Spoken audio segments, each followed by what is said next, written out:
what is missing today in the policy to help a rapid transition to clean mobility in the personal mobility space? What would you like to see from policy, and what are you advocating?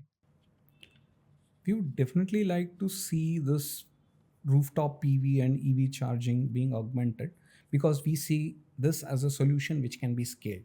Why I say this? Today, Bangalore is, we know the population and the numbers, but we have 60 plus million cities, and more urban migration is bound to happen. So 60 cities that have more than 1 million 1 people million is what you're saying. Yeah.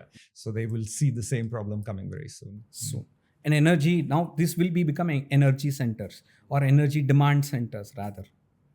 Now, instead of transporting electricity from far off or a coal-based power plants, tomorrow which you are going to put more, can we see this rooftop and EV? It might not solve the problem completely, but it will be able to mitigate to a larger extent. It will reduce your transmission and distribution losses, which is on an average 15 to 20% in India today. So you are avoiding that huge transmission losses that you can, instead of transporting from elsewhere, you can avoid this.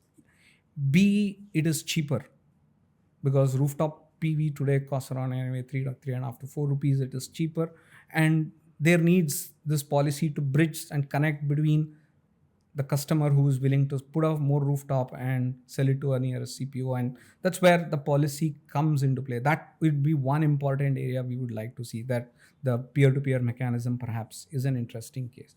So we did some analysis to look at what happens. It's like a what-if analysis, right? Excel has thought that well. There is a dual problem. We have not hit our rooftop targets. We said 40 gigawatt, but we are around 10 to 12 today. And we have a huge energy demand centers brewing up in these cities. So even if we take a modest number of a 500 megawatt, and there is enough rooftop areas in each of these cities, you will be putting up around 30 gigawatt of rooftop easily. Very back of the envelope calculation I'm talking. It needs more business models and more policies. Here's where I believe policy solutions comes into play. So imagine 30 gigawatt of rooftops in these 60 plus or 80 plus million cities that we'll see.